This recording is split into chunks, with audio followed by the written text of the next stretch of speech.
Hingga hari Rabu 27 April 2016, jumlah KTP yang berhasil dikumpulkan teman Ahok sudah melebihi batas minimum yang ditetapkan KPU untuk bisa mendukung calon gubernur independen. Berdasarkan informasi dari situs resmi teman Ahok, perolehan dukungan KTP untuk calon gubernur pasangan Ahok dan Heru telah mencapai 609.832. Jumlah ini telah melebihi syarat minimum yang ditetapkan KPU sebanyak 532.000 agar Ahok bisa melaju ke pemilihan gubernur DKI Jakarta tahun depan. Meskipun telah melebihi syarat minimum yang ditetapkan KPU, teman Ahok tetap optimis masih bisa menembus angka 1 juta KTP hingga bulan Juli mendatang.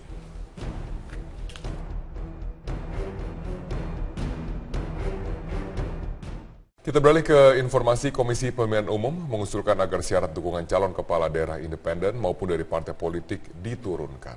Usulan tersebut masuk dalam draft revisi Undang-Undang Nomor 8 Tahun 2015 tentang Pilkada yang disampaikan kepada Panitia Kerja Komisi 2 DPR RI.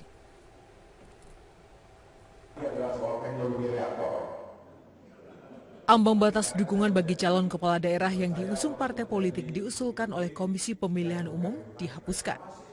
Batas dukungan bagi kader politik dihitung berdasarkan kursi yang dimiliki oleh parpol di lembaga legislatif.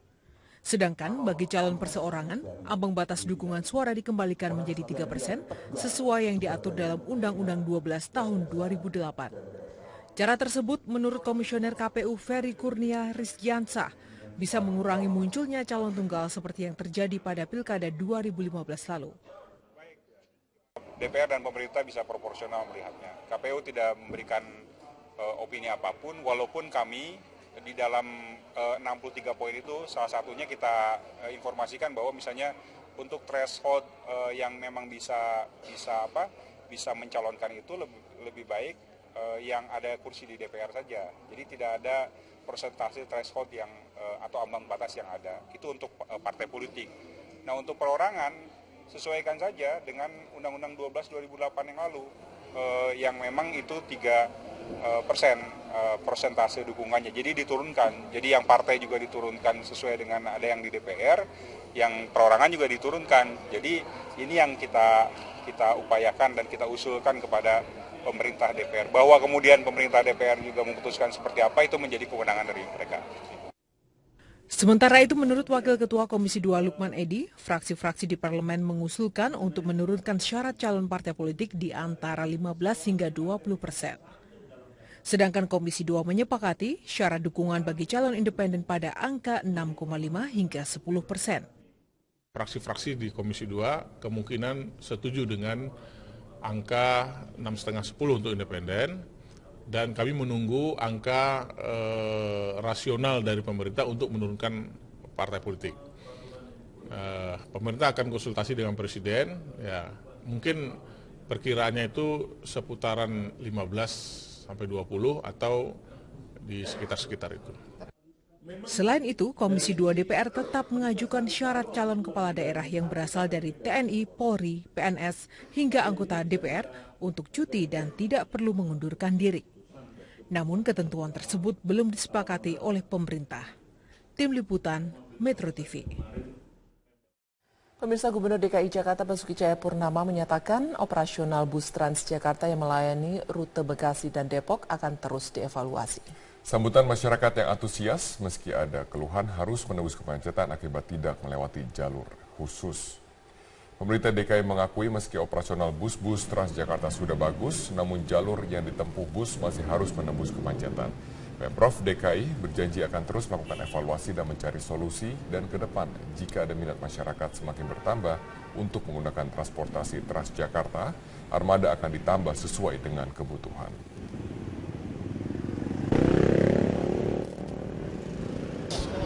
Yang Bekasi itu penuh, sambutan antusias. Hanya memang agak macet, tolnya macet. Gak apa-apa, karena masih macet. Kita akan evaluasi. Yang Bekasi bagus, Depok mungkin karena masih macet atau kursinya. Tapi saya yakin ke depan orang akan lebih pilih ini. Kalau sekarang orang belum tahu, terus jamnya juga belum banyak. Dia baru 5 unit, nggak cukup.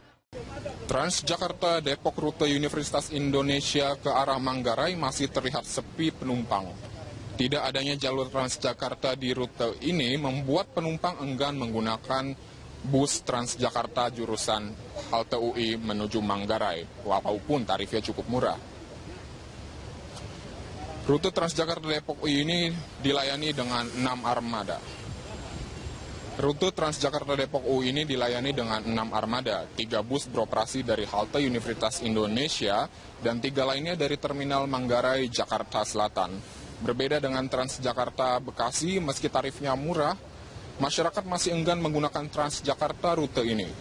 Tidak adanya jalur khusus membuat bus Transjakarta jurusan halte UI ke Manggarai menggunakan jalur reguler, sehingga bus ini harus menghadapi kemacetan seperti bus-bus reguler lainnya. Padatnya kendaraan yang melintas dan tidak adanya jalur khusus ini menjadi kendala tersendiri para sopir bus Transjakarta, sehingga pada hari ini penumpang masih enggan menggunakan Transjakarta jurusan halte UI menuju Manggarai. Masih sepi. Kebetulan karena belum ada belum ada yang tahu. Sebagian kan ini karena rute baru, jadi mereka masih bengong-bengong gitu. Harapannya sih bisa startnya dari Margonda Depok, karena kan pastinya penumpang banyak yang dari Margonda. Jadi kalau ini kan di ujungnya Margonda ya, jadi kalau bisa sih dari Margonda. Mungkin kita kan biasa di jalur itu ada jalur khususnya ya Pak ya. Karena ini jalurnya reguler, ya paling singgungannya agak-agak sama angkot, terus kemudian motor yang kadang nggak mau ngalah. Selain itu, kami juga akan menyampaikan berita bahwa Pemprov DKI Jakarta berencana menghapus terminal yang ada di dalam kota. Setelah diluncurkan Senin kemarin, bus Transjakarta yang beroperasi dari Bekasi diminati warga. Tarif yang murah dan traik yang langsung ke tujuan membuat Transjakarta menjadi pilihan warga. Di halte bus depan pom bensin Bekasi, warga menunggu bus Transjakarta dengan tujuan Bekasi Bundaran HI dan Bekasi Grogol. Warga memilih Transjakarta karena tarifnya cukup murah, yaitu hanya Rp3.500 sekali naik ke semua jurusan. Hal ini masih ditambah dengan rute bus yang setelah keluar tol Bekasi langsung masuk ke jalur Transjakarta, sehingga lebih cepat dan sampai ke tujuan. Apalagi jalur yang dilewati bus merupakan kawasan perkantoran tempat para penumpang bekerja.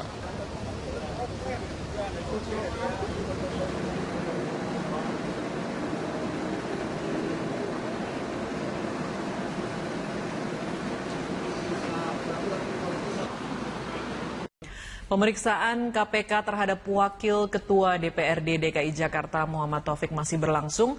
Taufik diperiksa sebagai saksi untuk tersangka Arisman Wijaya, Presiden Direktur PT Agung Podomoro Land yang diduga memberi suap bagi Ketua Komisi D DPRD DKI Jakarta Muhammad Sanusi.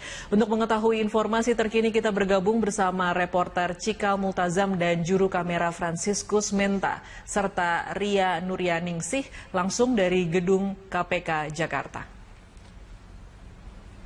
Cikal, apa sebenarnya yang ingin didalami KPK hingga memanggil Taufik kelima kalinya?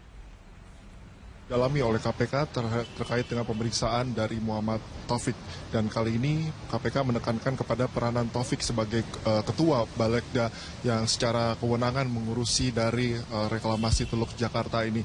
Dan betul sekali Tasya, ini merupakan panggilan kelima dari M. Taufik. Sebelumnya pada tanggal 11, tanggal 18, tanggal 21, 25, kemudian tanggal 28. Pada saat ini Taufik kembali diperiksa oleh KPK, dan pada saat ini pun pemeriksaan Taufik akan menekankan kepada hasil cross-check. Sebelumnya KPK telah memeriksa Kepala Bapeda, yakni yang juga diperiksa berbarengan dengan Sanusi untuk mencoba kembali dan bagaimana pada saat pelaksanaan Raperda yang sempat ditunda selama 2 kali, tepatnya pada bulan April tahun 2015, kemudian pada bulan Februari pada tahun 2016 yang tidak pernah quorum dan tidak menghasilkan keputusan apa-apa pada saat Raperda tersebut dilaksanakan. Dan pada saat Raperda kembali ditekankan dan digulir kembali, tadi Gubernur DKI Jakarta Basuki Cahayapurnama juga sempat datang ke rapat paripurna, namun pelaksanaan rapat terpaksa dibatalkan karena tidak memenuhi quorum. Dari 106 anggota DPRD, hanya 50 yang menandatangani raperda dari zonasi dan juga tata ruang reklamasi di Teluk Jakarta. Dan pada saat ini kami masih menunggu proses pemeriksaan dari M. Taufik yang untuk kelima kalinya di gedung KPK ini. Tasya. Iya, Cikal, hari ini KPK juga memeriksa adik Taufik yang telah ditetapkan sebagai tersangka, yakni Muhammad Sanusi. Apakah penyidik akan mengkonfrontir keterangan keduanya? Ada kemungkinan pemeriksaan akan dikonfrontir pada hari ini mengingat baik Sanusi maupun Taufik diperiksa kali ini sama-sama menjadi saksi untuk tersangka Arisman Wijaya. Dan seperti diketahui pada Senin kemarin dilakukan gelar perkara dan Ketua KPK Agus Raharjo tidak menutup kemungkinan adanya tersangka baru, yakni satu dari pihak swasta dan juga satu dari pihak anggota DPRD. Namun tentu saja untuk penetapan tersangka baru ini harus menunggu dua alat bukti yang pasti, dan juga kami juga akan meminta keterangan langsung nantinya dari KPK bagaimana proses pemeriksaan terhadap keduanya, baik M. Sanusi maupun dari Muhammad Taufik pada kali ini. Tasya. Baik, Cikal Multazam dan juru kamera Franciscus Menta serta Ria Nuryaningsi melaporkan langsung dari gedung KPK Jakarta.